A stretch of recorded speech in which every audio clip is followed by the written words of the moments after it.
Hello, Star Wars fans, and welcome to episode 39 of the Star Bros podcast. And may I be the first to wish you a Merry Christmas, a Happy Holidays, because here we are just a few days before Christmas recording this, and it'll likely come out on Christmas Eve. So some of you might be listening to it at that point in time, getting ready, traveling down to family, in-laws, wherever you're going for the holidays. Or having a Zoom Christmas again. Or having a Zoom Christmas with a little bit of eggnog by the fire, and hopefully they're by a fire too on there, and who knows, whatever you got planned. But we're glad that you've tuned in to the podcast and listened to us for to get your holiday started.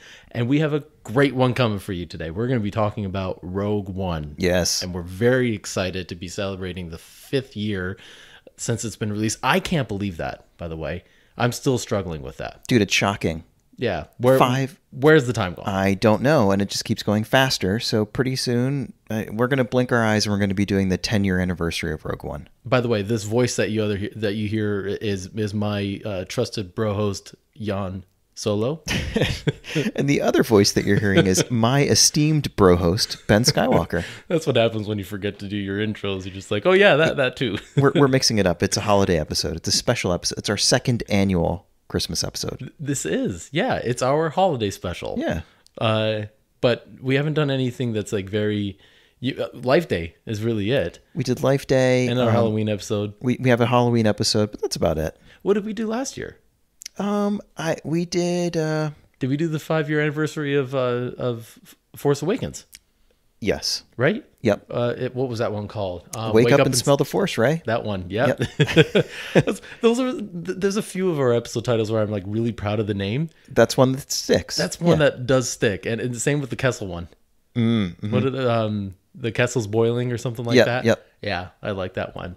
How have you been, man? I'm doing great, dude. It's really nice to be able to get together and record and not have to worry about work in the morning because we're both off. Yeah, it is nice to have a little bit of a break. Mm-hmm. And I am very prepared for this episode because of that. Me too. School is done, work, I'm off for a bit, and I went, you know what? I'm going to watch the movie. I'm going to watch all the behind the scenes. I'm going to read as much as I can. And I'm feeling very good this time. Now listen, you're setting the bar a little bit high here. I know. And you're showing your hand a little jinxed bit.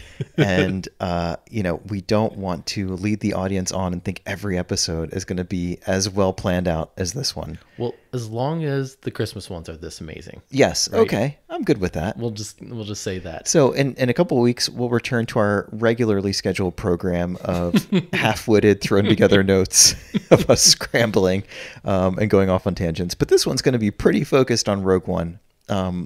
Almost entirely. But before we get to that, we have one thing that we need to do. Yes. 'Tis the season. Mm-hmm. And because it is the season. Yep. This is an awful segue. We got some gifts for each other that we need to exchange. Going really well. Well, yeah, we do have some gifts. Yeah. Yeah. So how about we take care of that? Let's do that. All right. So here's yours. All right. I'm gonna pass you yours as you pass me mine. I have to tell you, you've already started to unwrap it for me. I appreciate that. My son Jude decided here. Not sure how to do the handoff here. Me neither. Jude got a hold of it today. Okay. And decided to give you a head start. Okay. And cool. Susan was like, "You need to rewrap this." I went, "No, I think it's funnier if I don't." So what Ben just handed me is partially gift wrapped box with little penguins on it, and it's pretty much halfway hanging on. I would say halfway open already. So thanks, Jude. You got me started. All right, shall we just dig in? Dig right in. Yeah. Right. And once you open it, tell everyone what I got you. And we're opening. We're opening. I'm so excited for yours. What? Oh my gosh! Is this what I think? No way. And this is. You have no idea. Performance engineered leather construction gel infused impact protection foam, advanced wrist support, high grade inner lining, and breathable mesh palm. What is it? You just need to open it. Okay. Drop the I am box so there. excited about that one, and I have to give my wife some credit on that. She definitely helped find it.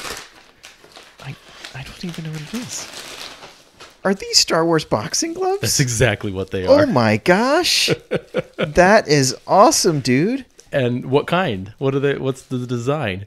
They look like stormtrooper helmets. That's exactly what they are. That is so cool. That's so cool. Thank you, dude. I was like, all right, I found something that like perfectly mixes your two hobbies together. Yes, I Right? love it. Boxing and Star Wars. Oh my goodness. I could not tell by reading the label what they were. I know. They did a good job of like hiding that, you know? Okay, but then on the top it does say contact sports present inherent danger, which can result in serious injury. Oh my gosh, dude, I love these. These are great. I'm going to wear them around the house and just punch the lights when I have to turn them off or whatever. Oh my gosh, I love them. Thank you, man. But hey, I don't expect you can hang them on your wall and never use them, or you can take them when you start going back to the boxing gym. Yeah. Awesome. Do you know when you're going to do that again, or? I don't know. I thought the world was getting back to normal, but maybe it's not. But I will definitely be wearing them and displaying them proudly. So thank you for that. I love these. Awesome. Now, to tell everyone what you got me, which is really cool, you got me Star Wars ukulele tabs. Yes. Which is really exciting. I know basically the melody of Star Wars on my Kanjo, and that's about it. Well, now you can do Duel of the Fates and all your other favorites. So does that mean I have to perform a show for the podcast? I think you do. Oh, great. Yeah. My apologies in advance. This is cool. I'm actually going to give this a shot. Yeah, man. I think see there's how like 15 or 20 well-known John Williams themes in there. Duel of the Fates is in here. Han Solo and the Princess, the Imperial March, the Jedi Steps and finale. Yep. So they've even got some sequel trilogy stuff in there. Oh, this was going to be fun, man. Yeah. I'm going to enjoy this. Now, what is this other box? These are I haven't opened it yet. Belgian chocolates, and they are in the shapes of little Santa Clauses, little What? snowmen. Little Père Noëls. And Père then Noëls, yeah. like little dudes. I'm going to eat one right now. Go for it. I'm going to... this is so cool. Where'd you get this? Belgium. In Belgium. Yeah, I had to fly to so I had to sneak it in real quick on my lunch break the one day. Oh, that's why you were just like all of a sudden gone when Yeah, I was chatting. That makes sense. Yep, I came up with some cover story about a dentist appointment and just ran over to Liège. Liège. Good memory, Yes. man. Good job there. Yeah, I cannot guarantee that these will be here tomorrow because once my kids find them, There's we will be 8 going of them, so there's There's enough a to go lot. around. There's enough to go around if you want them to go around, but if not, you can enjoy them all yourself. I will probably enjoy a lot of them myself. Okay. Guiltlessly. Well, Merry Christmas, man. Merry Christmas to you. This is exciting. I am going to try to learn something so I can show you that I've learned it. I can't wait. And put it to good use next I'm time. excited. Awesome. That was fun. Yeah, that Let's was just fun. end it there. We could just wrap up right now. Yeah. It's a wrap. Yeah. Speaking of rap, that's how bad my rapping jobs are, I guess we found out. Oh, no, it's great, dude. Jude just likes to mess Jude us helped up. a little bit. He helped me out. Should we get to our first segment? Yeah. What's our first segment? I think that one is called News from Across the Galaxy. We did it backwards this time. We did. I'm the one who introduces that when you do the sound effects. We got to keep people on their toes. Everyone's gonna be like, that sounded different. It did a little bit, but Well, maybe that's appropriate because this week was a very different week in terms of the news. There was really nothing really happening. Right? but there's a good reason for that, and that Yes. is the Book of Boba Fett premieres 1 week from today. 1 week from today when we're recording. Yeah, which is probably that's why there hasn't been really any news because it's been all the marketing that's been coming out. That's been has been focusing on Boba Fett. Yep, and we got a few extra seconds yesterday, and Star Wars fans do count things in seconds, and we got a little bit more. Not enough to go on yet, but I think the thing that people are just starting to get really excited about is, a week from this moment right now, people by and large will have seen it who've been really waiting for it. Yeah. So we'll be talking about it in the next episode. Yeah, it'll basically be the next episode. Yep. I'm excited for it. We covered Boba Fett last time, so we don't really have much more that we can say on that. Yeah. But it feels like this is, 40 years paying off right now. Yep.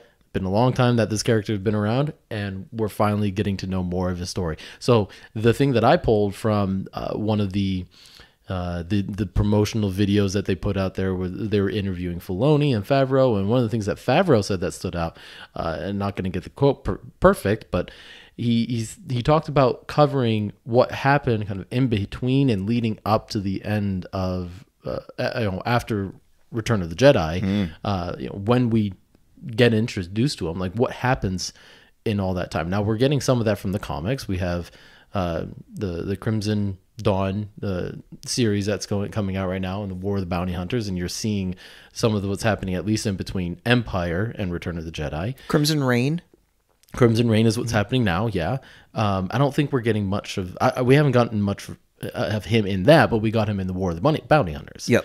That preceded that. But other than that, like, it's a mystery. Like, how did he survive the Sarlacc? What has he been doing? How did the armor go to what's his name? Cobb Vanth, thank you. And all that happened in between. Like, there's a ton of story that we got to get to. Yeah. Right. So it sounded from the way that that Favreau was speaking that we're going to get some of that backstory. It's not just going to be what happens from the moment that season 2 of Mandalorian ends. Right. But what happens throughout that whole entire time to fill in the gaps. That's a big deal. Mm-hmm. That's decades of speculation, like you just hinted at. Yes. That is generations of kids like you and I grew up trying to figure out what the heck happened. With the assumption was that he never got out, but a lot of people were like, but what if he did? Mm-hmm. And people have been telling themselves stories for a long time and creating their own headcanon about what happened to Boba Fett after. And now we're going to get the canon answer, which is really exciting. It is. And it's going to come from the perspective of people who grew up loving Boba Fett. Yes. That eventually became filmmakers. Favreau, Filoni. And, we get to see with the brain trust that exists at Lucasfilm, with the Pablo Hidalgos, the story owners of the stories, and the lore, like, we get to hear from their perspectives what his backstory is, which is, I don't know, I'm really excited about. But yeah, that comes out a week from today, like you said. All those answers will start to unfold. The other thing I thought was interesting was a lot of the coverage said, like, what we've seen so far is basically just the first few minutes of episode 1 in all the promotions. Yeah. Other than that, we have no idea what is happening in the series. Right. We don't have any real plot points or anything. Not yet. It feels a little bit like Mandalorian. Yeah. Where they didn't release that much, and then you found out why pretty quick. Yeah. That, there was this new character that we just didn't want to spoil, right? So maybe we're kind of getting set up for another Grogu. I don't know. I think there's going to be something, and in fact, I think I read something that we should expect some jaw-dropping, whether it be cameos, which I'm very skeptical about, so we won't go into any details. But we should expect some jaw-dropping something every episode. Yeah. Whether it's action or a twist or an introduction or something that, because they've put a lot of painstaking care into creating this, and that they're not putting out a show like this haphazardly. No. I mean, these are the same guys that were able to pull off the secret of Baby Yoda and Grogu. This is Favreau at work. This is Favreau at work. These are also the same guys that brought Luke back. Yes. Right. And pulled it off. And it didn't get spoiled. It didn't leak. Right. And we are still sitting here in the dark, no idea what's going to happen, but we know there's probably going to be something like that. It's pretty amazing, actually. Yeah. If you think about it. It is. Like, how do they keep all this a secret? Like, I always think people have to, actually take the footage that they're shooting or work in the graphics department where they're recreating Luke's face and making him younger. Like, people have to work on this. Yeah. And they're just under so many NDAs to keep it silent and do such a good job at it. It's crazy. You know what I think else? I think the other thing that they do is I think they break it up.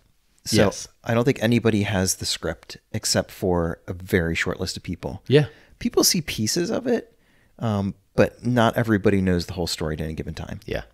And that's one way to prevent it from. You don't know the full thing, then you don't know. You don't know anything. Yeah. Yeah.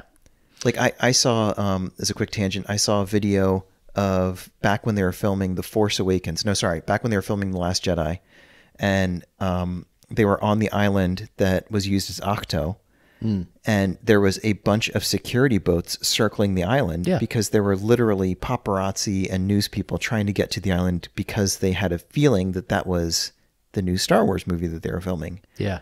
And they literally told, there was a cover story that they gave all the security people. And so there's a video of an encounter between a reporter and a security person.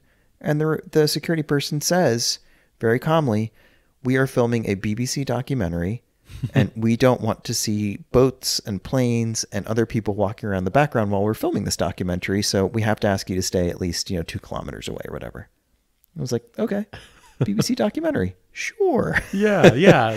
That sounds about right. But there's coordinated cover stories. They slice and dice the somebody's script. job is just that. Think It's about somebody's- that. It's somebody's job to basically run interference just to make sure that nothing can leak out, because you can't piece it together. You can't there's a cover story for a cover story for a cover story, and nobody knows what's going on. Just like it's somebody's job to kind of keep all the stories of Star Wars straight, like the keeper of the lore, basically. Yeah. There's somebody whose job is to lie to the public about what they're doing. Yes. Right? Isn't that crazy? Yeah, and it's justified, because they would get trampled and people would come in and people would send drones in and whatever if they could confirm that's the Star Yeah. Wars movie that they're making. Well, that was like the tragedy last year when they shot that in somewhere in California, right? And everyone's like, "Oh, they're just a bunch of guys cosplaying over there." And Right, and the cosplayers in some park in the desert. But Yeah. no, they were filming The Mandalorian. they're filming an episode of The Mandalorian. Okay, Yeah. yeah, so random. And that's the other thing. Yeah, sometimes you hide in plain sight. But Yeah, you're right, but yeah, it's exactly. next week. We don't know anything about it, but next week we will know everything about the first episode. And I'm the type with a lot of this where we don't have a ton to say about. Like it's even surprising that I watch some of the promotional stuff, because I've gotten to the point with all these Marvel movies and stuff where I want to avoid all the spoilers. By the way, the Spider-Man movie this past weekend was a perfect example of just avoid as much as you can. I watched the trailers and that's it. Yeah. Is I already know I'm going to see it. The promotional stuff is not for me, because Yeah. I'm already going to pay my money to watch it. Right. So I want it to be as genuinely good as an experience as possible, but I want to see at least the 2 trailers that they come out with, Yeah. and that's it. Yeah. So, so that's kind of where I am with this. Like, I watched a few little things that were, more of the interview stuff, which is behind the scenes stuff, which is going to get me excited again. But other than that, I'm just going to be surprised like everybody else. Yep. And we know our audience. Mm-hmm. We know that you guys are going to be cool and you're not going to spoil it for anybody else. Yes. Right? And I think, yeah, I think the rule that we used with Mandalorian and stuff like that was don't tweet about it.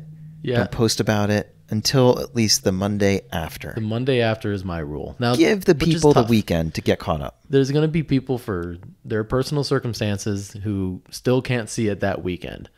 And that's tough, because at some point people want to talk about it. Yeah. That's the point of pop culture. Yeah. Is to be talked about. Mm-hmm. So, and social media is the big propagator of that. Yeah. So you can only go for so long, but at some point you just have to be able to talk about it. I think for a show that comes out on a Wednesday, the Monday after feels very generous. And it's Yeah. going to be like a holiday break too. So a lot of people are going to be off. Yes. So just watch it. Talk with your friends who have seen it. That's the thing. You don't have to pay money for it, or you're already paying monthly for it. So Yeah. just log in and watch it whenever you can. Right. Right.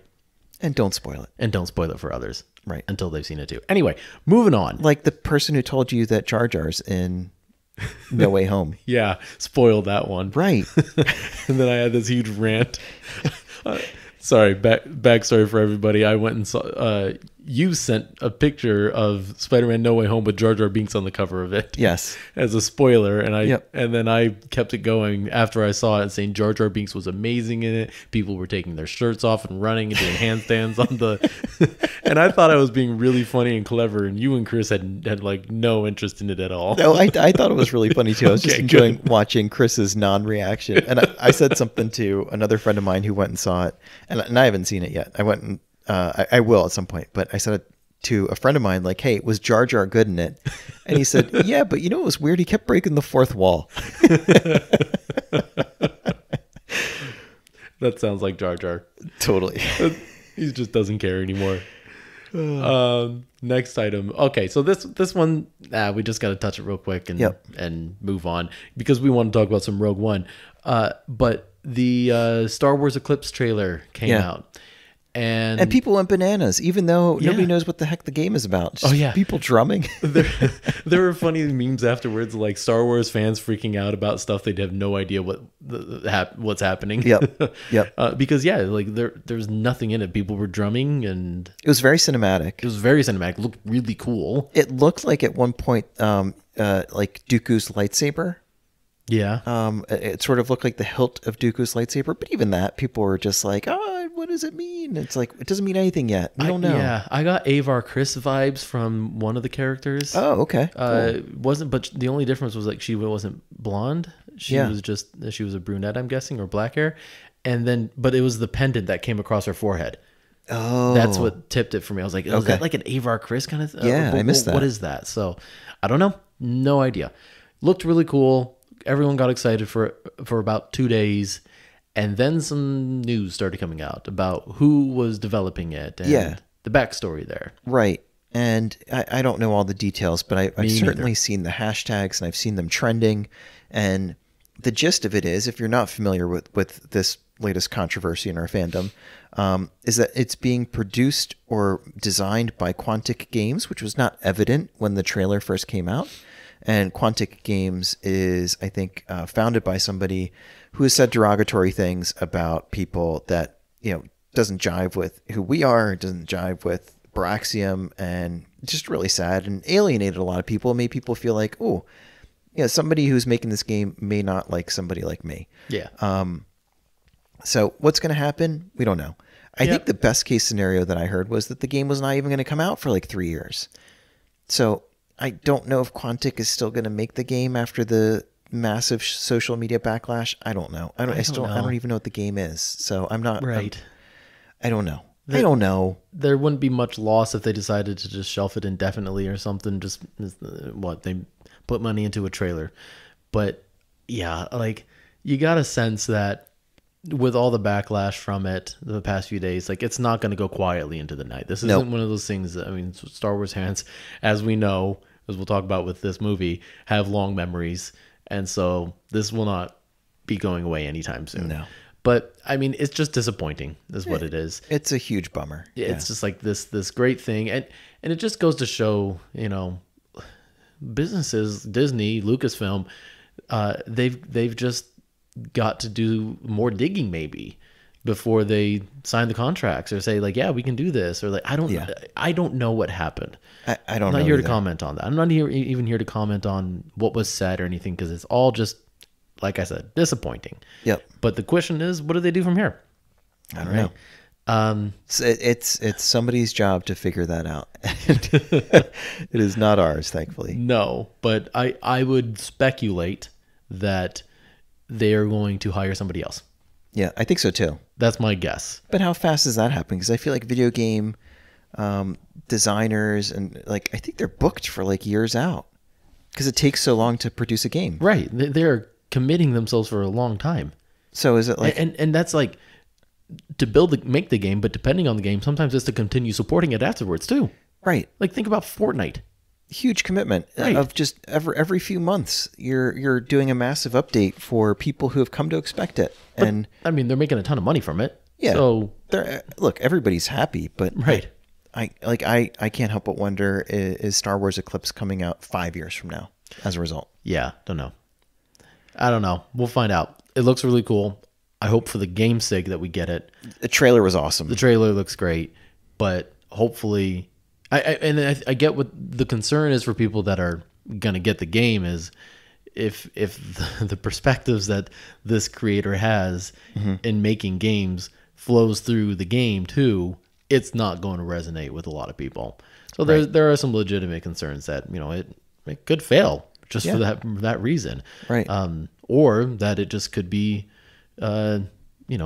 very tone deaf to today's day and age. Yep. So there's a lot of things that Lucasfilm has to figure out and like what it's going to do, and we don't know. They've been very quiet on the matter, I think. That's a really good point. I haven't heard anything. Yeah, but then again, I haven't been fishing that hard. That's So, true. Okay. Anyway, we've covered that. How about we get to our second segment? Yeah. What's that one called? More to the story. Man, this feels weird. It's your job. It's all right. We'll get back to it in the new year, 2022. Can you believe that? By the way, No. you know what? No. I read something really important this morning. Okay. Are we getting serious, or is this like Yeah, this is really serious. okay? I don't believe you, Betty White's going to be 100 years old dude. in 2022. And That's you know what that insane. means? She can no longer play with Legos. That's true. She's gonna have to put that aside per Danish law, because the Legos. I don't know if you guys play with Legos like Ben and I do, but what does it say? Like It's 9 to it 99 depends. or whatever. The first number always varies, like depending on the complexity of it, right? Yep. But it's like That's true. ages 4 to 100, ages 7 to 100. Yeah. Yep. So this is. I hope Betty White's getting in some good Lego time. Isn't over the her holidays. birthday like January too? It's like in the early part of the year. Yeah, I think so. Oh man, that's crazy. I don't know, but happy early birthday to Betty White. But yeah, this is not a Betty White podcast. Shall we talk about Rouge One, or whatever it's called? One. Yeah, the one that went rogue. Oh man, there's so much to talk about with this one. It was such a joy watching this movie again. I watched it a ton when it had come out and over the past few years, maybe just a couple of times, but like it had been a while. Okay, I was going to ask you. Okay. I've got so many movies I watch. So like it had just been a while, and rewatching it again, as we've done with all the movies we've covered so far with the podcast, and going just to that next layer that we don't typically get to when I guess you don't have a podcast, when you're just trying to be entertained. Like it was a great experience, and I cannot believe that this is 5 years old already. Oh, I know. And one of the questions I'll have at the end of it and is about like the legacy that it's left on Star Wars. Like it's really interesting to reflect on like where Star Wars has gone, but this was only the second movie in the Disney era. True. Right? This was still in its infancy. And it was supposed to be the first of many A Star Wars stories. Yes, it was. And that quite hasn't hasn't quite panned out, I should say. But the movie was a huge success. I mean, it even grossed over $1 billion. Yeah, I had not watched it in a while, and I can totally see why it was a smash hit and why people love it to this day. But yeah, where do we begin with this one? I don't even know. Let's walk through the movie a little bit at a time, and just kind of as you were rewatching, I'm curious like what stood out to you and what you really enjoyed. And we'll start with the opening scenes, which I think were really critical in establishing a few things. Like these are all characters we don't know, and we're establishing first of all the Ursos, because they specifically Jyn are critical to this story. You've got Galen, who's basically the Oppenheimer, right, of Star Wars, created the biggest threat in the entire galaxy, and is sitting here going, having the ramifications of that weigh on him, and decides early on like he doesn't want anything to do with it anymore. But when he's called back in, he has no choice but to go. Yep. And that's where he starts being a rebel. Yeah. We don't see it then. We just see that like he's going to get recruited. He's going to do his job, and as soon as he wears out his time, then he's gone. Yep. But he decided to plant his seed, as we learn later, of rebellion. Yeah.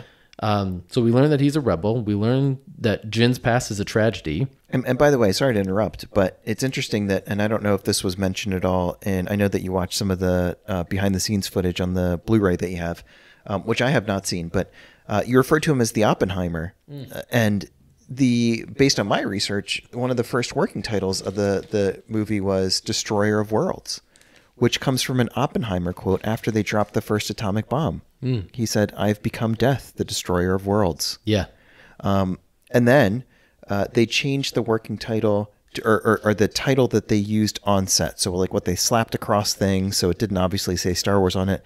They referred to it as Los Alamos, which was the facility where they developed the first atomic bomb. Interesting. So they kept sort of tying it back to the design of a massive superweapon in real life. That's crazy. Yeah. I did hear that behind the scenes, and some of the behind the scenes stuff that Galen is the Oppenheimer, and he's dealing with that. Yeah. Just like Oppenheimer did. But yeah, I mean, watching the opening scenes this time though, I mean, you're going to talk later about family. Like you get a sense, like this is all about family. This whole, and it's the Urso family that we're talking about. When we see the tragedy that happens to Lyra Urso early on, how that impacts both Galen and Jyn in that moment. Did you know that Jyn was actually only 4 in that scene? Oh, really? I didn't realize that she was that young. Oh my gosh. Yeah, but what better way to show the bond of a family than by introducing the family and breaking it apart and showing the pain of that and just what they have to go through. Right. Heartbreaking. Well, and speaking of some of that tragedy, I mean, one of the next characters that we're introduced to, the second hero in this movie, is Cassian. Andor, and And one of the things that I took from this, two things. One, the rebels have a really tough job right now. And it isn't any more obvious than it is with Cassian. Just because he has to make some tough decisions that, don't sit well with you. And that scene where he kills the informant right then and there, and shows a little bit of remorse, shows a little bit of like guilt, like that he even had to do that. Yeah. And that he's convincing himself it's for a good cause. Like we all know the rebellion is a good cause, but when you see the difficulty of it, yeah, and what it actually costs to be a rebel, it doesn't sit well with you. Yeah. And that first scene always kind of jarred me a little bit because of the decision that he had to make. And to me, it communicates a desperation of like, hey, I gotta do this because the rebellion's hanging on by a thread. And if they capture our informant and the informant tells them who I am and whatever, and busts our network up of spies, basically, like there is a big component of this that's just like any other spy movie you would go see. And like spy networks and stuff are really fragile, especially when a rebellion like this is really fragile. So you can see the pain of, I don't have any choice, but I got to do this thing. Yeah. And it's interesting that you point out that Jyn was so young, because later on we learned that Cassian was only 6 years old when he began living this life. Right. So they both come from tragic pasts. Tragic pasts where they had their childhoods completely stolen from them. Right. And they just very early on joined the fight. And we learned from Saw a little bit later that, we'll get to that in a moment, but we learned that Saw took Jyn in and also sort of discarded her before she was an adult. She was 16, I think she said. Well, and that's what gets me to the second thing that I learned from these opening scenes. There is very little reason to hope right now in the galaxy. Yes. Very little reason. There's tragedies all over the place. Jyn and Cassian are two examples of that. But then once we hear about the Death Star that's coming, like, the informant is sitting there just like in fear of what this could mean. And you're sitting in fear, like, what could this mean too? So like, there's very little reason to hope. And that's really important for this movie because it's a thesis on hope. Yeah. And where it really comes from. It has to start in a hopeless place for you to, at the end, feel like there's a reason to hope. Yeah. That's a great point. And I think even in the beginning scene, you feel some of that hopelessness and how remote the Urso homestead is. Yeah. And they still find him. The Empire still finds a way to find them on this black sand beach in the middle of nowhere. Like you look at the landscape there, there's nobody else around. Right. They still found them. Yeah. The book that you got me about 5 years ago or whatever, the Rogue One, was it the Visual Dictionary, says that I think there are only like 500 inhabitants on the whole Western hemisphere of the planet. And they found the Ursos. Yeah. Little reason to hope right now. Yeah. So by the way, I've been to one of those black sand beaches in Iceland. Have you? Mm-hmm. Yeah, because that's where that was shot, right? That's where that was shot. Yeah, and I went up there in 2018, and we have some friends there, and they showed us around and showed us some. And I can't remember what like geologic thing happens. I think it's like volcanic rock, but yeah, it's just like it's like a black powdery chunky sand. It's really cool. Interesting. Yeah, I would love to get there. Iceland is on our list of like we got to get there one day. The one big difference between what's that planet called that the Ursos live on? Lamu or something. Yeah. One of the big differences is there was like 500 people per square foot when I went. It's really? So touristy, but let's carry on. Interesting. So 500 people per square foot versus 500 in the whole. Yeah, that's a little different. A little bit different. All right, let's move on to I guess what I'll call Act 1 of the movie, which is Jedha. Mm-hmm. Jedha, I thought about it. It ends up being one of the most important places in the whole entire movie. And it's what we're watching right now. I think it's one of the most important places in Star Wars. Why is that? Because of the wills and the kyber crystals, and there's a lore there that we don't get exposed to in the toppled over Jedi statues, and things like that. There's a lot there, at least history wise. It's deep. Yeah. So I wouldn't be surprised if we get more and more about that over the coming years in terms of like maybe there's a comic book that digs into it a little bit more and things like that. I don't know. There has to be, and that's another thing with the beginning of this movie. Like they just jump right into it. All the story, all the pieces to it. It feels like you're just jumping right into the action. There's a ton of stuff that happens beforehand. You're not getting that context. It jumps around a lot too. Yeah. Just to kind of set the scene, set the stories that are important with Bodhi and being the pilot that defects. And you're like, okay, well, how does he come into this world? Like none of it makes sense at first. Yeah. All of these paths of our main characters are starting to cross together. Yeah. And they don't know how important those crossroads are yet. Yeah. And that they will eventually merge and become one. Right. Which is what's so important about Jedha. As I thought about it, it's a critical. You mentioned the first one that I thought of was like the connection to the history of the Wills and the Jedi. There are no Jedi in this movie, so it's really the first place that you start, and the one thing that grounds it into in like Jedi being in the universe, right? Another interesting thing is, according to the visual dictionary, was that they don't know, but either the Jedi or the planet got their name from the other. Oh. And that's part of the Guardian of the Wills. Like the Jedi and this planet are intertwined. I didn't even think of that. Huh. Yeah. So I think it's really critical to make sure for Star Wars fans that it feels like the Jedi are present, even though they're not. And Jedha helps to do that. It's also, like I said, it's where our heroes come together for the first time and they bond as they flee for their lives. It's where Jyn sees her father again. It's her conversion moment to the rebellion. And it's the first demonstration of the Death Star. Yeah. Which is a very pivotal moment. Like, we don't know how pivotal it is because we've seen A New Hope already. Mm-hmm. But if you think about it in the history of the galaxy, it's a very critical moment. Just to demonstrate the power of this weapon, the super weapon, for the first time. Yep. And what it's capable of. So yeah, it ends up being a really important act, I think, in the film. So anything else that you take from Jedha? So I think those are all really good things that you've pointed out in terms of just how important it is. I think it's also interesting that it's where some stories end. Like, because that's where they test out the Death Star. That's the end of Saw Gerrera. That's it's the end of the Temple of the Wills, or whatever it is that they call it. So that'll be gone, and the protecting the kyber crystals, those will just be obliterated, and so on. Mm-hmm. And so we'll talk about this a little bit later. But some of what Rogue One has to do throughout the course of the movie is kind of clean up after itself, which explains why you don't see more of certain things in the other movies, like why Jyn Erso isn't in the original trilogy, and why this place doesn't come up in the original trilogy or the other ones. Yeah, which I always struggle with. Like, why do you have to explain that every single time? Like, right, you really don't. You shouldn't have to. Right. The galaxy is big, and there's a lot of people who did not participate in the story. Right.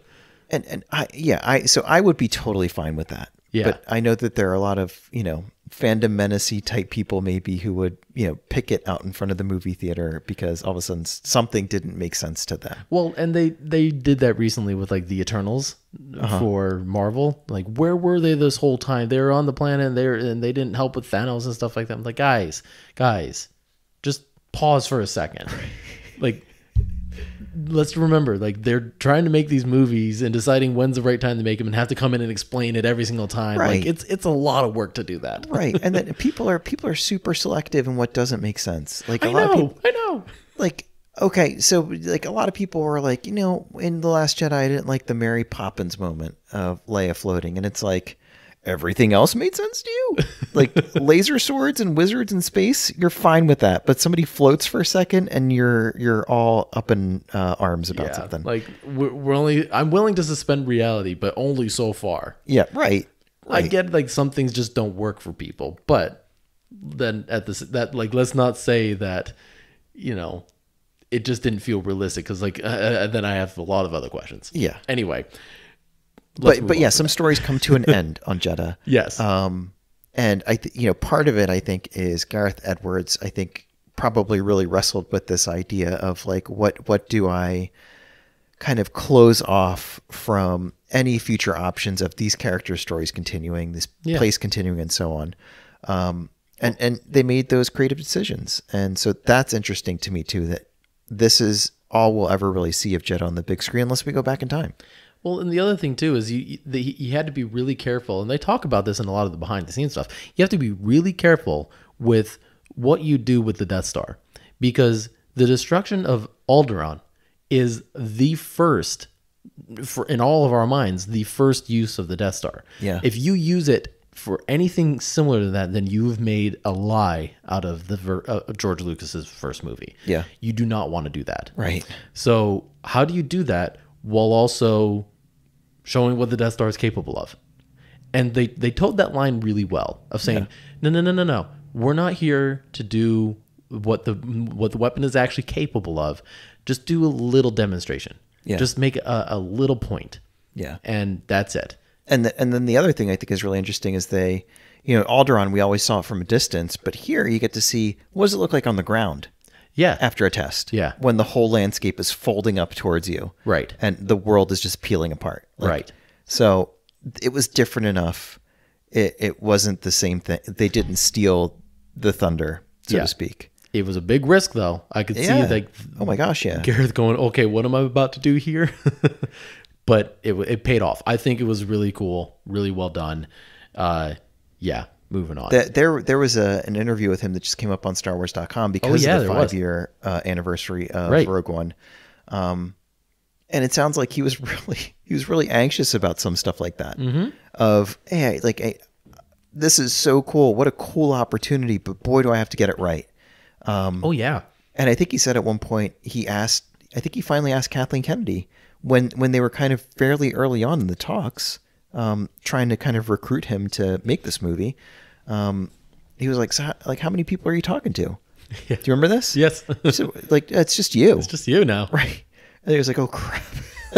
I guess I do have to make this movie. So he was probably, I remember J.J. Abrams saying, when Force Awakens was done, he showed it to the Disney executives and they were happy with it.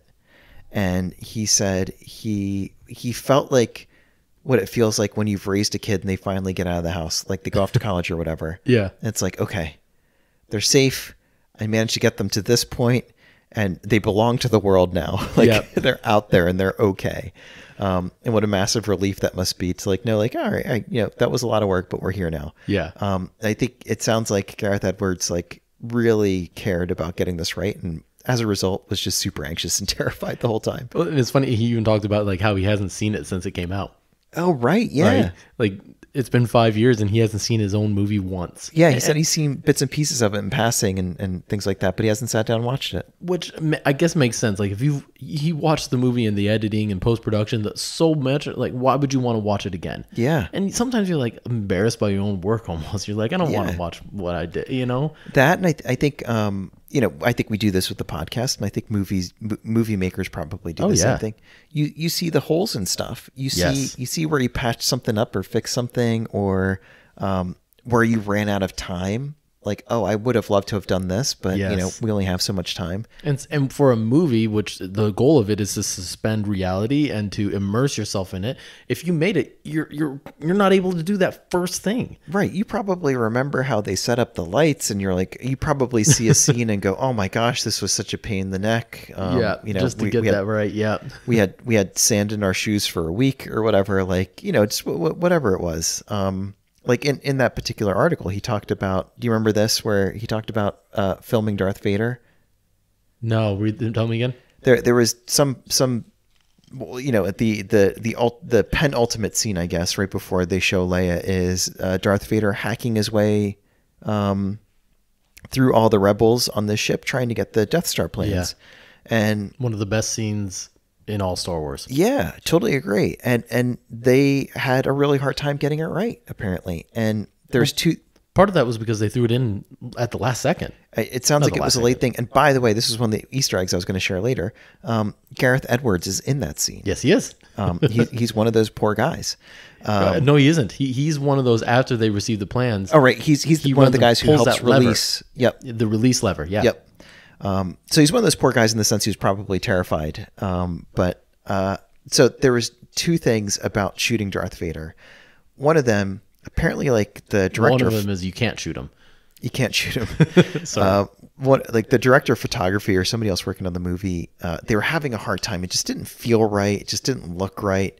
And when the guys came to Gareth Edwards and said, "You're filming Darth Vader like they're a person, but it's more like a car. It's more like a car commercial. Like the way that the light reflects off of a car, like he's largely mechanical and plastic and whatever. Like you can't film him like a person if you want to capture all those like non-human qualities about him." Mm-hmm. He was like, okay, all right, so we got to mess with the lights a little bit and do some other stuff. And the other thing was they were trying to figure out how to make what is now a really terrifying scene like seem more imposing. And they did one little refinement that I think makes all the difference. And I was watching this with my wife and I pointed it out to her and she was like, oh yeah, I think I can kind of see that. Do you know what this is? No. They switched something up. So when he's coming down the hallway hacking with his lightsaber, it keeps going back and forth from the perspectives of like Yes. over by the door to like behind Darth Vader. Yeah. And one of the things that they did with the camera when they did it from Darth Vader's side was they raised the camera up to be eye level with Darth Vader. And so it looks like you're looking down on all the poor people scrambling trying to get away from him because he's this gosh. big imposing figure. And it's like, here's what it looks like from that perspective. Oh, I see it now. You're right. and that made all the difference. Yeah. Shooting him like a car and then filming from like however tall that actor's eye level was, like he's like 6'4" or something, like shooting it from up there rather than where they had the camera before, which is more like shoulder level. Wow. Little things like that. That's so unique. The magic of movies. That's how they get their reputation. Yeah. That's why it takes film school and a lot of work to make them good. And that's why it takes a good team, because it sounds like there was a lot of people putting their heads together going, Yeah. how do we make this even better than it is? Yeah. And it worked out. Well, they got the resources through Lucasfilm. That's for sure. Yep. One other thing, if I can add really quickly about Jedha, and again, this is sort of an Easter eggy thing, and I've been told this and I've read it, but I haven't spotted it. And I'm kind of like peeking at the screen here while we're watching it. But one of the other big movies that Gareth Edwards made was Godzilla. Yeah. And apparently there are Godzillas that are painted on the wall of Saw Gerrera's cave. Oh, no way. And I have not spotted them. And he's also done some other monster stuff. I don't know if through Godzilla or what, but... It's a movie called Monsters. I haven't seen it. okay. But yeah. Well, apparently there are other monsters painted on the walls of the cave too. But I haven't been able to spot them. Gareth has something for monsters. I guess so. Yeah. Let's never give him a Rancor. I See what he wonder can do if- with that. I wonder if he came up with the Borgullet. Maybe. That's kind of a scary monster. It is. It's a weird thing. By the way, did you just see the it's so weird, and I noticed this time. You know, Two Tubes, the guy, Bennett Two Tubes, one of the guys that's in Saw Gerrera's camp, right? Yeah. Behind him, when you're introduced to him for the first time, there is a guy wearing a Scout Trooper helmet. Yes. And I'm like, who is this guy that's allowed to wear this and not get shot? Yeah. Why? That's a good point. I'm so confused, and I just saw him again, so I'm going. So he comes up a couple of times. Huh. We got to look into that. That was a weird thing I noticed this time that I don't know the answer to. I had, yeah, that's a good point. Or like, what's his purpose? Like, why hasn't he gotten a new helmet? Why is he even wearing that helmet at all? Yeah. Couldn't someone like accidentally be like, oh my gosh, Scout Trooper, shoot him? Anyway, moving on. Let's talk about Edu. Let's get to Edu now. Which I have to admit was like, it was a little slow at first. It's very dark scenes, you know, with the color palette at least. But there are some really key moments in there. First of all, it's the first fight that all of our heroes are in together before Scarif. It's the first time they have to cooperate, and it's not going well. It's not going well, and I think they are also kind of, they have different goals in that first fight. They do. All of And, them. Like that conflict is kind of laid bare. But the other thing about the atmosphere of that particular planet that I think is really interesting is not so much the planet, but it's the Rogue One ship itself, or what comes to be known as Rogue One. I think a lot of the ships we see in Star Wars are really kind of, I don't know, inviting, somewhat comfortable. They look like they're built for people who are going to be traveling for a while. And Rogue One's kind of bare inside. Yeah. Like there's not a lot going on in there. And it's not all that inviting. It doesn't seem like a place you want to stick around. And so even though it's raining and dark and you could slip on the rocks and fall down this giant ravine or whatever. Yeah. Like, it doesn't feel like a place that you should like hang out and stay. Well, and it'd be a great place for like, yeah, your science team to be hidden away. You don't want anybody Right. knowing what they're doing. Right. No one's going to come visit that. It's There's just- no way to get there. It's just right. But it's like the ship itself to me is like a little bit bare bones. It's like The ships too. Yeah. the ship that they use to get there. It makes the Razor Crest look like a Winnebago. Well, and it's funny. One of the other behind the scenes stuff with this is like they really wanted this movie to feel like a World War II type story, Yeah, and then I later get on that. even a heist story, and feel a little bit like Jin was supposed to be like an every man, every woman character, somebody that you could put yourself in their shoes. And let's Yep. just face it, we all don't have big luxury Winnebagos or Right. Teslas that we're driving around. Especially a rebellion that's hanging on by a thread. Exactly, right? It's whatever you can lay your hands on. This is a secondhand Jeep, basically, Yeah, exactly. that they're getting around in. Yeah. So, yeah, it doesn't look luxurious. It doesn't look comfortable, but it's not supposed to be. Right. Because this isn't the type of life that they're all part of. Like, they're a ragtag group that comes together. You have Baze and Shroot who have basically been kicked out of their home. Right. And have no purpose anymore. And so they just wander the streets telling their stories. Right. Right? They're very jaded. And then you have, the rebellion itself, which is hanging by a thread. Yep. Like, again, whatever resources they can get together, which is not much at this time. They're in disarray. We'll talk about that later. But one of the most important things that happens on Yidu is not just some action. It's really cool to see like the X-Wings come flying in, but Jin gets to see her father for the first time in years. And in that moment also gets to see him die. And it's very gut-wrenching. Like the more that I watched that, his last line, like, I have so much to tell you, and then gone. How does that sit with you if that's the last line you heard from your father who you haven't seen in years? And that's right after she sees somebody who's sort of like a surrogate father to her in Saw Gerrera for the first time in a long time, and then has to say goodbye to him, and he won't go with her. He will instead stay to sort of face the avalanche of the blast from the Death Star. And so she reunites and says goodbye, and then reunites and says goodbye to two of the main father figures in her life. Yeah. Back to back. That's hard. Yeah. And our two main heroes, Cassian and Jen. Cassian, a big thing happens to him where he has to make a really hard choice between obeying an order and listening to his conscience. Yeah. Which he hasn't had to do much of to this point. He typically I wanted to ask obeys you about orders. that.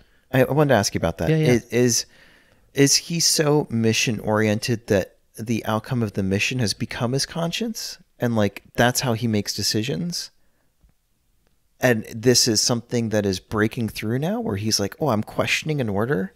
Like, do you think it's been years since he's questioned an order? Like, what do you think is happening inside for him? I think there's a few things, and I think Jin has everything to do with it. I think so too. And silently changing him and changing his perspective, because first of all, he sees himself in her, the tragedy that she's had to endure, the fact that they've both kind of had their lives ripped from them at such a young age, and to see the path that she goes down, where she's following her own conscience, she's following her own will and choice and everything. Well, let me ask you a question about that real quick, because there's a quote that I wanted to call out that made me think about like the contrast between the two of them. Like, I feel like he was orphaned into the rebellion. Like, if you're 6 years old and you pick up a mission for some reason, like that's not, you're not a consenting adult. You don't say like, yeah, I want to join this fight, and Yeah. from a place where you can really conceptualize what that means. But I think Jin sort of gets dragged into this. It's, you can have your freedom if you help with this thing.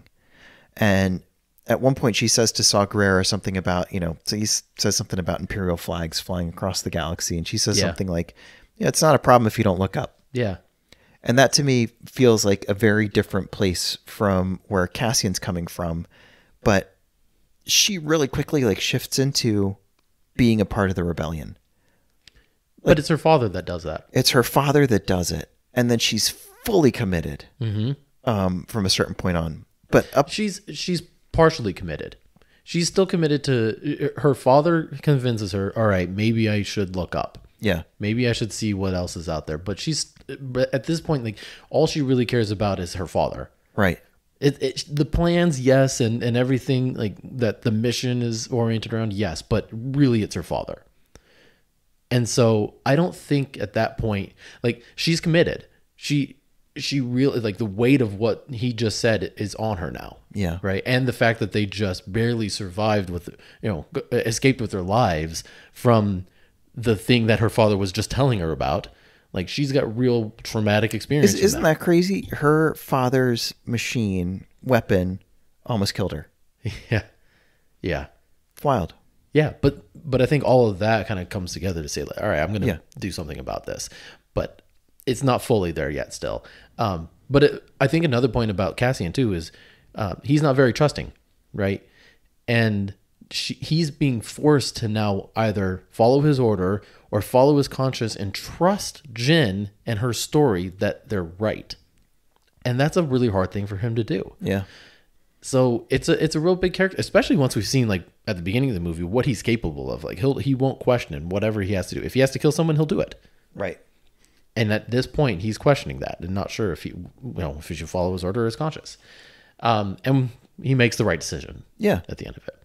But something happens to Jyn, which once she sees her father die, she basically decides two things. One, she has nothing else to lose. She's lost everything. Mm-hmm. Mom and dad are gone. And she's running alone in the galaxy with no purpose. So that's the other thing. She's not going to let her father sacrifice, because she's learned that he's made a huge sacrifice, not just of his family and everything, but to be a rebel. Mm-hmm. And she's going to see his mission fulfilled as best as she can. Yep. Getting those plans. And so that is, I think, really critical to her becoming a rebel, that experience. Without it, I don't think she actually gains the courage to go and do the mission to Scarif. I think, I guess my watch this time showed me just how much the characters are evolving, like, just under the surface. I mean, it seems like this movie happens really quickly. It's not like years. Like, the events are like back to back to back to back. Mm-hmm. But what is changing within these people, especially as they play off of each other, is, pretty subtle and under the surface, but is massive. Like, it's a massive shift for Jyn. It's huge for Cassian. It's even big, I feel like, for Baze. Yeah. And the way that he kind of embraces Chirrut's perspective on things. Yeah. So I think the characters evolve in a big way, but I think you don't see it happening. It's almost just under the surface, and that kind of leads me to a question that I'd written down for you. I was sort of looking at this movie through George Lucas's eyes, and at this point in the movie, like, we've already had a lot of conflict and things like that, and the characters are pretty well defined. And I remember there's a famous line from George Lucas where he said, "Look, it's Star Wars because the characters have clear silhouettes." Yeah. Do you feel like there are silhouetted characters in this where, like, if you saw a silhouette of one of these characters, would you know who it is? And could you sort of, like, get the vibe of that character and so on? I think I could. I'm trying to I think Chirrut That's Baze, the first one that came to my mind. But both of them, Chirrut and Baze. Yep. And part of it is their weapons. Yes. Like, that alone is different and unique for them. I don't know if you could for Jyn, but you probably could for Cassian. You probably could for the two of them. I thought it was interesting that Krennic wears a cape in this. Yeah. Which I looked up because I'm a nerd. And wanted to confirm that it's not often that you see an Imperial officer wearing a cape. Yeah, that's true. It doesn't come up that much. No. You do see the white uniform in at least a couple of other places, and it's not just Thrawn, but you don't really see the cape. And I think that's part of his silhouette that you come away from the movie from. K2SO. We haven't talked enough about him. Not at all. But that's a pretty clear silhouette right there. He's very distinctive. And by the way, you know where the K2 units were first introduced to fans? Where? In a mobile game. Oh, really? Yeah. Oh, I didn't know that. Which just goes to show, like, if you get to work on something, if you're a creator of some kind and you get to work on a Star Wars anything, it can become something much bigger. Yeah. They can come back and mine a mobile game or whatever, and you could end up on the big screen, which is really cool. Something I saw from behind the scenes was that K2SO was inspired from some of the Ralph McQuarrie designs. No way. That he was drawing, and with like the large torso and the skinny arms and everything. Oh man! So they had to go very far back to get to some inspiration that would help them. And I love that. No better inspiration than Ralph McQuarrie. No, they had a coffee table book of his that came out a couple years ago. I want that so bad. That was like $400 or something. Yeah. I don't know if it was quite that much, but it was basically still like 170 or something online. It was a bunch of money, and therefore I don't own it. But yet. I don't own it yet, but man, he was just a brilliant guy. Yeah, totally agree.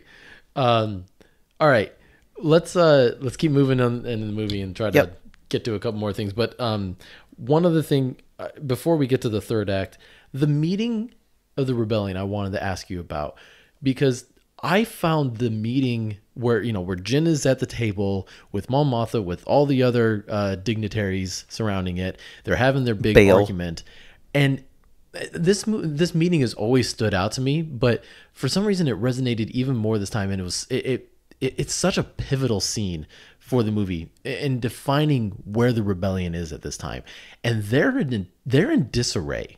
Think about it. They just learned about the Death Star, and all hope to them is lost. And they've never really had... They never really legitimized themselves as a rebellion yet. And so you've got a lot of skeptics, and you've got a lot of different perspectives on what they should do and what the rebellion looks like and the right way to do it. And it's all coming together at this table.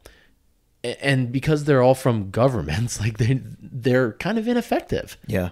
So I watched this and I thought it was a really interesting scene where it wasn't like they were all resolved and said, let's do it. Let's go and fight. Like Jyn was the only one saying that. Raddus was the only two that were saying that. Everyone else was kind of like just in fear. So I thought that was really interesting. Did you take anything away from this watch of that meeting, the rebellion?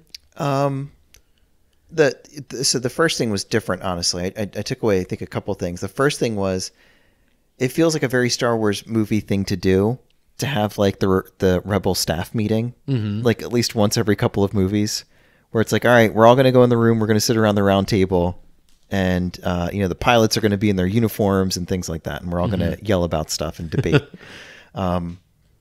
But I think you're right. I think it shows how fractured things are, and how like just tenuous it all is. And remember, like one of the foundational things to this movie is they want to reach out to Saw Gerrera, and they want to use Jyn, and yeah, they're all kind of under the banner of the rebellion, but there's like no real agreement across these different factions about how to handle things. In fact, they're calling him an extremist, and he's probably calling them wishy-washy and not extreme enough and whatever. And so it feels decentralized. Yeah. It feels like we're all at the same table, but like we all, have a different piece of the pie and a different view on things, and there's no real like hierarchy of like, let's make a decision. Well, and Mon Mothma says that, like, without the full support of the council, there's nothing we can do. Right. So they're still held down by their rules. Yeah. And the government that they try to create around themselves. And that's not going to work for a rebellion. No, you got to be a little bit more nimble than that. Yeah. And Saw knew that. He went to some extremes, but he knew that. It's probably part of why he splintered off. And yes.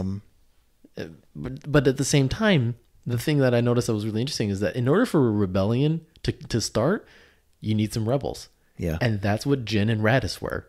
That's a good point. They rebelled. They didn't wait for the order. Yeah. Jyn left, did her thing. Like they stole the ship from themselves. Like they were committing mutiny. Yeah. Right then and there. And Raddus noticed, and then he followed along. He was like, oh, then we got to go and support them. Yeah. And that's what, and the funny thing that I loved this time too was you didn't see how the rest of the rebellion responded to that, but Mon Mothma and Bail Organa were so happy about it. Like Mon Mothma smiles. She's like, awesome. They Yeah, did it. You catch her grinning when she gets the news that Radis has taken off. Yeah. Yep. And yeah, and they're like, all right, it has started. Someone who finally made the decision to rebel. And she's so happy about it. And Bail is too, because Bail is like, okay, I've got some stuff to do. I've got to go back to Alderaan, and I got to get Princess Leia involved. Like, he makes some decisions there too. Yeah. So it's a really critical meeting, though, to establish where the rebellion is and what it takes to get it going. Yep. So, anyway, any other thoughts from that before we get to Scarif? Nope. But before we switch planets, I did want to mention really quickly the planet Wobani that we get for like 2 minutes early on. Yeah. So somebody pointed out to me that Wobani is an anagram for Obi-Wan. It felt familiar from something. You're right. But why? Why? I don't know. Because. Just because? Just because. We just made like this the prison colony thing and make it an anagram of Obi-Wan. I don't know. I don't know. That's a fun Easter egg. I like that one. Yeah. If you dear listeners have any idea of like what's really behind that, let us know. Yeah. I think it's just a lot of creators who want to have fun. Yes, I think that's really what it comes down to. That's probably really what it is. But I'm curious if there's something else going on there that maybe is an even deeper Easter egg. I don't know. Maybe. Let's not think too hard about it. Let's not. Yeah. All right, Scarif. Let's end here. This is obviously some of the best action that we get in all of Star Wars. If I'm being honest, like this battle the scene was just all the action scenes were great. You've got the battle on the ground. It was shot in the Maldives, by the way. Did you know that? I did not know that. Yeah, that's where they got all the tropical, and then but then some of it was shot in like a backlot in. See that I've seen pictures UK. of. Yeah, they like palm trees in and stuff like that, which is really interesting to think. But like the running through the water stuff is Maldives. These Hollywood people, they went to the studio and said like, look, there's really only one place we can film this, and that's the Maldives. Yeah. Which happens to be the home, like the highest concentration of 5-star resorts in the world. Can we all go there and stay in those 5-star resorts for 7 weeks? It's like that Jon Favreau movie, Couples Retreat. I don't know if you ever saw that. Never saw it, but I know what you're talking about. Yeah, we need to go film a movie for 2 months over the winter in Hawaii. It'll be a blockbuster, but that's really the only place we can do it. It's the only time of year that we can do it, right? When everybody already wants to get there. Yeah, just make it happen, right? But no, I mean I just thought the action was great, the story, everything that happens here. I mean, there's no other way to talk about this than the decision that Gareth Edwards made, that this would be the end for most of our all of our characters that we've been introduced to this. And as far, so my question for you: when did you know that everyone was doomed? I honestly didn't until much later, but I think they set it up really nicely in the sense that I felt like Scarif is like a bunch of, and K2SO is saying this at different points, there's a bunch of toll gates you basically have to go through. Yeah. And Jyn says this early on of like, look, we're going to try to do this. And once we get past that step, we're going to try to do the next one. And the odds were stacked against them at every single one of them. And so realistically, looking back on it, it's like, yeah, you're probably not going to make it all the way to a happy ending here. What does she say? Like, we'll keep taking the next one until we've won the day or until all the chances are spent? Yeah, something like that. Yeah. And you hear that line and all you think of is, we'll win the day. Yeah. This is a Hollywood movie. They always win the day. Right. Right? Right. Right? You don't think that it's actually going to be the chances are going to be spent. Right.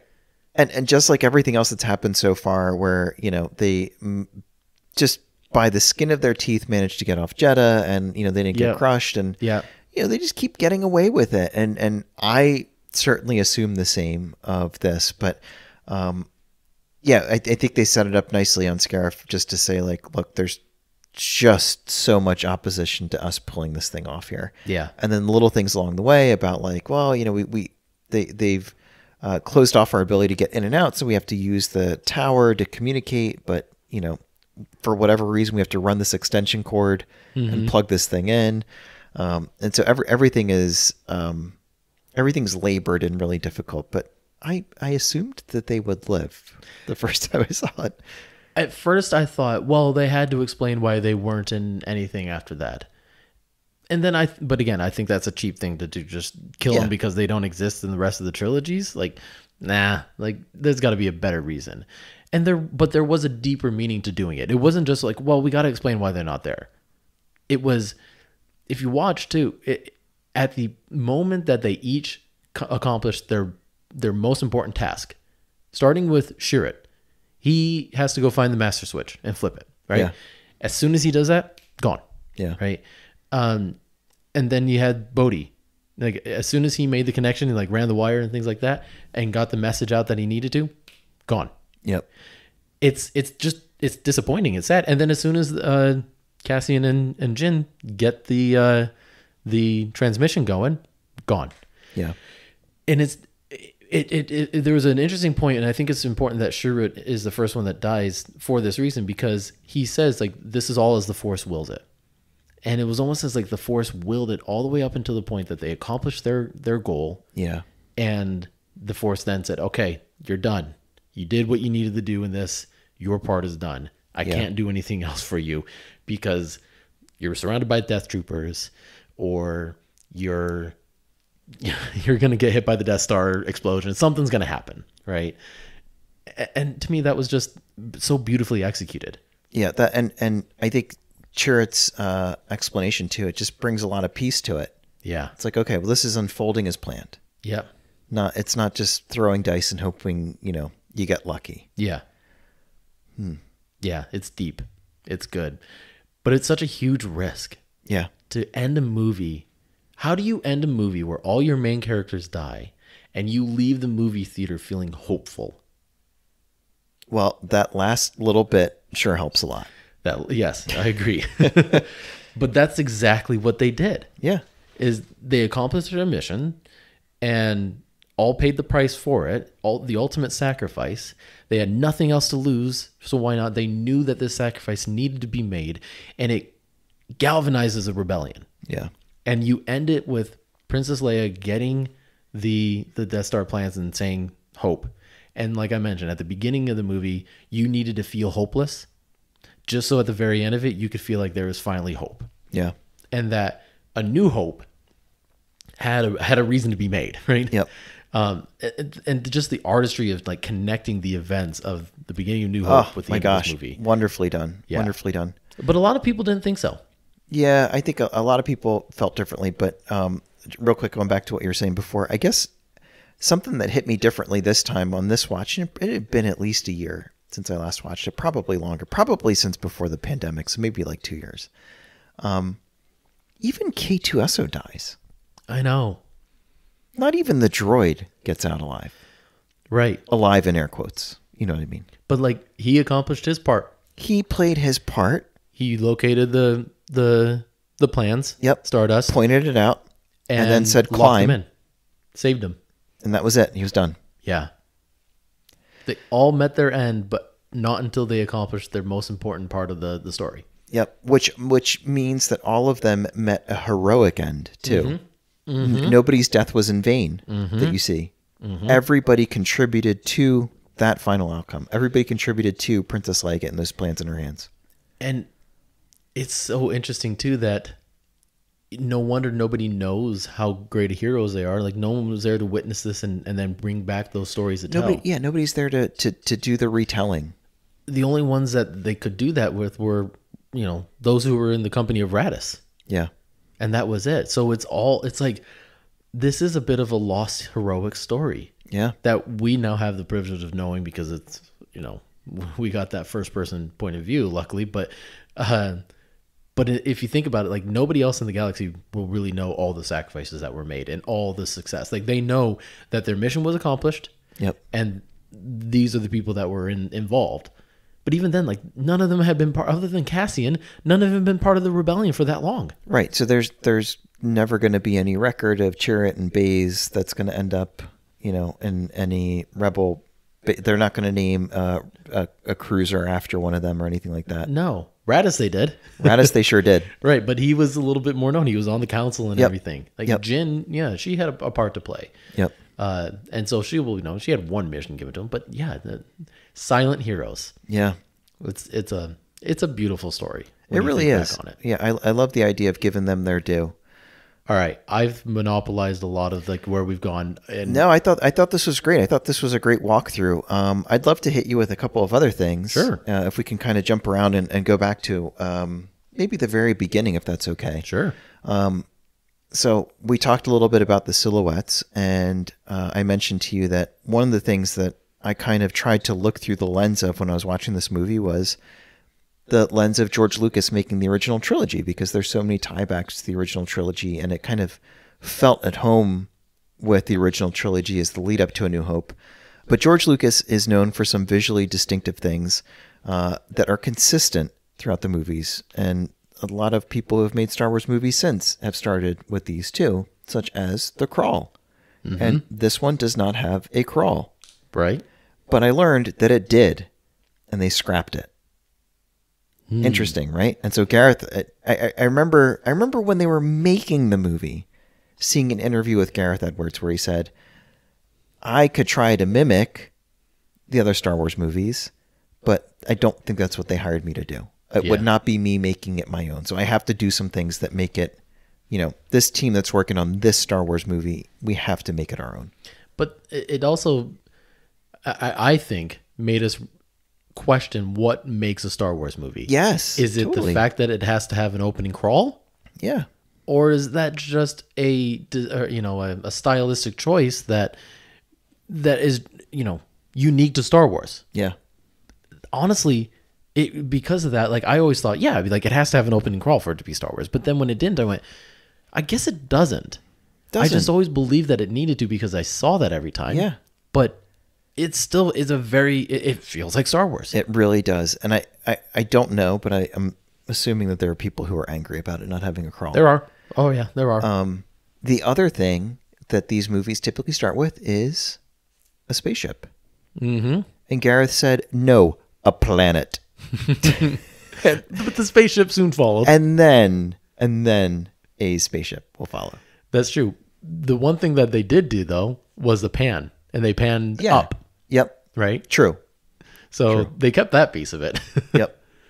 That was another thing that I loved about just that Easter egg right there. The fact that they went and said, okay, in Empire Strikes Back, there's a Rogue 2. Right. So where was Rogue One? Right. So they set all that up. Boom. We're going to make that. Yeah. Yep. Exactly right. All right. Can I mention a couple of cameos? No. Okay. Yeah, go for it. Ryan Johnson. Yep. Ryan Johnson is on the Death Star. He's one of the operators on the Death Star. Yep. And his producer, Bergman.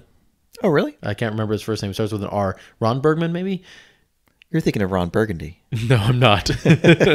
No, but he's next to him. Yep. Okay. We already mentioned Gareth. Yeah. Here's a cameo that ended up on the cutting room floor, unfortunately. Alan Tudyk. Oh, really? Yep. He suited up as a rebel pilot, and he was going to be hopping into an X-Wing or something. Yeah. Okay. And I don't know if he had a line or not, but his face was visible on screen, and they decided to cut that out. Huh. Interesting, right? Yeah, that's too bad. Okay. And I don't know how that works. I wonder if you get paid for both. Maybe. I don't know.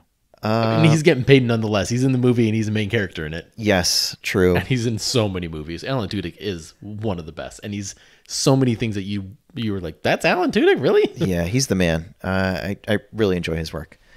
Okay, I think that's it for my little Easter eggs and stuff like that. I did want to ask you about one other quote. So Chirrut's one of my favorites. Yep. In all of Star Wars at this point. Chirrut and Baze, big fan of both. And in fact, I was thinking about this the other day after I watched it. They're so different and so complementary, down to, the obvious stuff of Chirrut can't see, Baze can. Baze can be his eyes. Mm-hmm. Chirrut doesn't need luck. He has Baze. All that fun stuff of like, they're just so complementary and so like balance one another out. And I was thinking about that in terms of, it's almost like an expression of the balance that the Force seeks to find. Yeah. And it is bringing these people together that have complementary abilities and skill sets and complementary views on things. Like, it seems like Chirrut has more of this kind of romanticized vision of the Force and their role as guardians and things like that, whereas Baze is kind of, the hammer that sees the whole world as just nails. But well, he's jaded, and Chirrut has maintained his faith and their purpose and everything. Yeah. And they've maintained their friendship, even though those are two very different perspectives on things. Which is an important lesson right there. Like, you don't need to have like a ton of stuff in common just to remain friends. Right. That's a really good point. But one of my favorite parts of this movie is when Jyn and Cassian are walking through the crowd and Chirrut calls out to them. Mm-hmm. Can't see them, but he knows that somebody's wearing kyber crystal near him. Yeah. And he says, and I don't know if I have this written down exactly right, but he says, the strongest stars have hearts of kyber. What does he mean by that? It's a really weird line if you think about it. Like, is he just like giving her a little history lesson on kyber crystals? It's a little poetic. Is he being more poetic in this moment? Yeah. Maybe he's being both. Yeah. Is one of the thoughts that I had. I took the lens this time of like, what does he mean by, and think about like all stars have hearts of crystal or of kyber crystals. And her nickname, and he doesn't know this, but her nickname is Stardust. Yep, my mind went there. So is he making some connection between her and basically referring to her as the star? And her heart is being as pure as a kyber crystal. And her guts and how strong kyber crystal is and what you can do with it and all that stuff. And I think he's saying something about like, oh, you've got a little bit of that in you. And you've got it on your necklace. You're holding it close to your heart, you know? Yeah. So I thought it was two things. I thought about that, and I thought about what's powering the Death Star is kyber crystal. Mm-hmm. And just like him and Baze are sort of balancing each other out, I think he is in some way saying like, it's a profound thing that you have this crystal around your neck because it is the core of some really important things that happen in the galaxy right now. Right. Including inside of you and including floating above this planet right now. Wow. I hadn't thought about it that much. That's so cool. I hadn't thought about it all that much either. And that was just something that, I was catching little lines along the way. And, if you haven't heard it, we have our Star Wars Wisdom episode where we talk about life lessons from Star Wars. You can go back and listen to that one. And this one jumped out at me this time of like, what is this one character trying to communicate to this other character? And, why is it so meaningful? And it's just such a weird, out of place kind of poetic line, but I think it sums up a lot of what's happening in the movie too. Mm-hmm. I'd agree with that. Honestly, I think it's nice if you can, even if that wasn't the intention of it, if it was just meant to be like, oh, let's just give you a quick little lesson on what kyber crystals are. Because remember, like, this is the first time I think that we really have gotten kyber crystals, at least in the movies, as profoundly and like trying to explain what they are. And some people are like, oh, just keep it a mystery. Why do I need that? But they are really important. And I'm glad that they spent some time on it. I'm glad they did too. And I think they did a really good job with it. Me too. And they have to give a little bit of history and explanation for it. So that's why I always thought maybe it's just that. Yeah. But I don't know. I like taking this different lens on it. Yeah. Making it more of a life lesson like that. By the way, you forgot maybe you didn't know this one. Did you know that Warwick Davis is in this one? I sure did. Yeah. Yeah. And it wouldn't be a Star Wars movie without him, right? No. He plays one of the aliens, and it starts with a W as well. For Warwick is Weeteef. Right. Is the character's name. He's one of those aliens with like the big mouth. Yeah. The round head and big mouth. Yep. Yes. Yeah. Just thought I'd mention that before I forgot. That's a good one. That's why you heard me shuffling around down here. Love it. Anything else that you want to make sure we talked? I've closed my notebook. Oh. So I've shared everything that I thought to share. Okay. But we'll have one more thing maybe. Yeah, please. Like there's a ton of notes which I didn't even get to on this, but I have to give a shout out to Michael Giacchino, who I hope I'm saying his name right. The composer who wrote the score of this movie. Because think of the task he had, which, oh my gosh, like it's one thing to be Gareth Edwards and following in the footsteps of George Lucas, but you know what?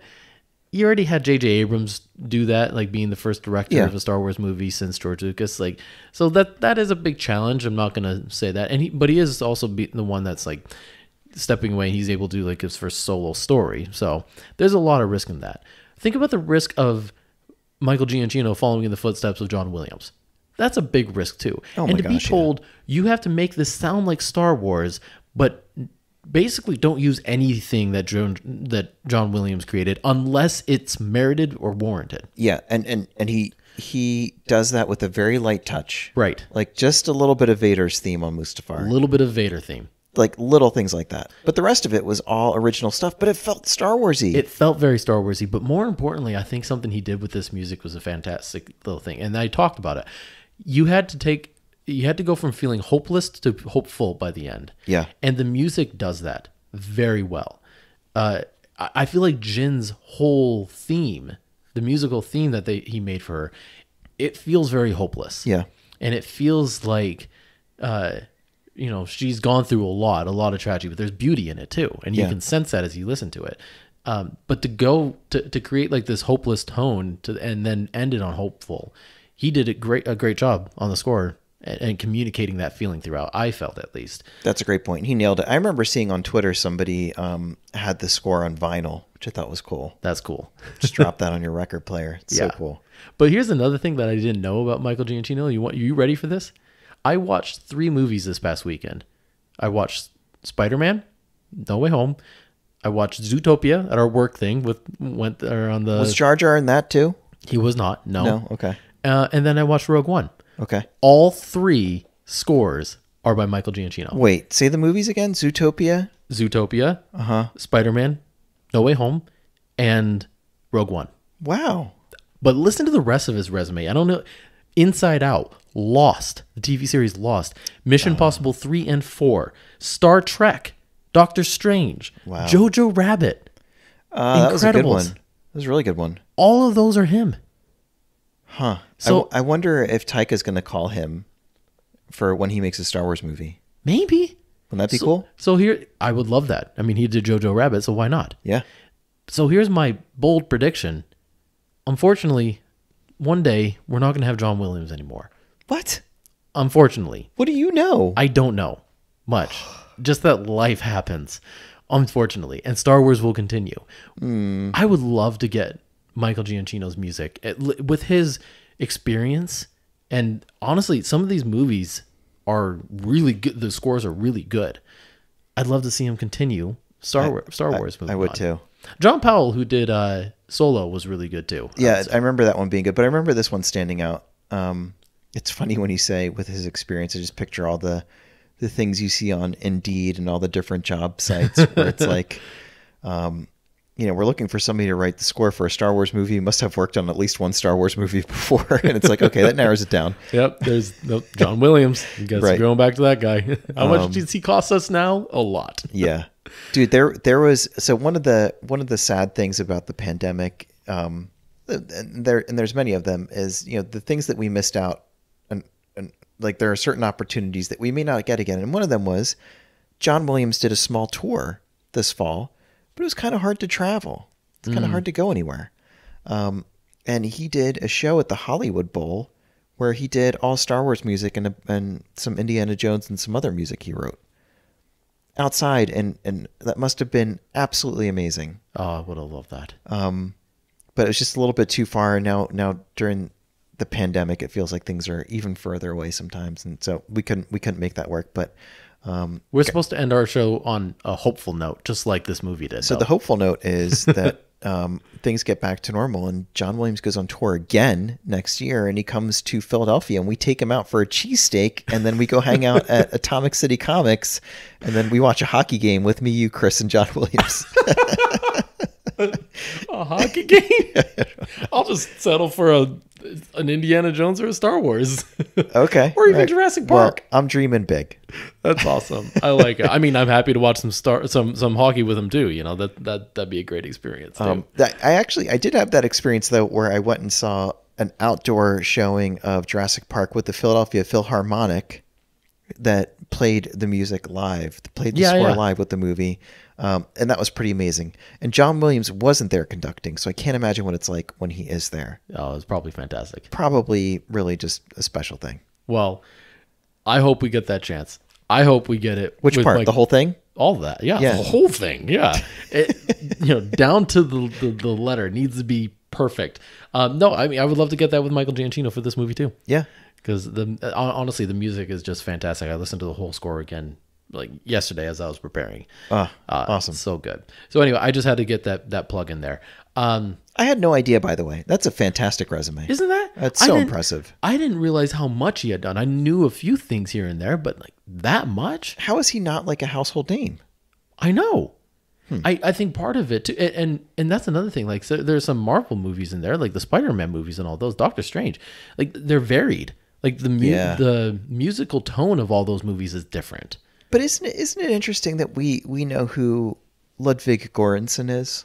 Yeah, but like not a lot of people know this guy's name. How is that possible? Yeah, it's odd, right? It's so weird. But like, that's such a nice thing about having different composers too in Star Wars is like you get to hear their musical takes on it, and they're all different and they all work. Yeah, they all work. They all do. Göransson works. I was skeptical about Göransson at first. Yeah. And maybe, by the way, maybe that's what Giacchino needs to do. Maybe he needs like some fluorescent orange vinyl pants and a pink sweater and some cowboy boots and, a bassoon. And, and people will notice him a little bit more, but his work is being noticed, and that's the important part. Absolutely. Yeah. Let's end on that image. Okay. How's that? Let's do that. That's the best image we can end on. Well, we'll end where we started and wish all of our listeners a very wonderful holiday season, a Merry Christmas. Happy Kwanzaa. Happy Kwanzaa. Happy everything. Happy New Year. Happy New Year. Yes, we will speak to you next in 2022. Yep. For episode 40. Yes. And we'll be talking some Boba Fett. Yes. Which is exciting. Oh, so excited. So, I mean, next few episodes are spoken for. Yeah. And we're going to be talking some Boba Fett the whole time, which is Yep. going to be fun. What else do we need to say? Again, Merry Christmas, Happy New Year, happy whichever holidays you celebrate. We are happy to be a part of your commute or wherever it is that you enjoy us. If you want to stay in touch or if you want to get in touch, we're at Starbros Podcast on Twitter. You can send us an email, thestarboroughspodcast@gmail.com. We're on Facebook, and we are a proud part of the Baraxium family. So if you go on the Baraxium YouTube channel, you can see some of our episodes. We also cover the High Republic comics, the Quick Shot comics. So we do a spoiler-free review of those about once a month when those drop. Yep. So you can find those there. But if you like what you hear, please subscribe, reach out, let us know what you want to hear more of, leave us a review. Those always make our day. And just be safe out there and know that we are wishing you a very, very healthy, happy 2022. And hoping, as always, that the Force will be with you. Yes. And I think there's one more thing to say. There is one more thing to say, and it's my turn. Yeah. And it's not just a wrap for this episode, it's a wrap for 2022. So it is. It's extra special. So a real big one. With that, your face you made me lose it. It's a wrap. Wait, that was Radis that time, I think. That was Radis. Yeah, that was Admiral Radis wrapping it up for us.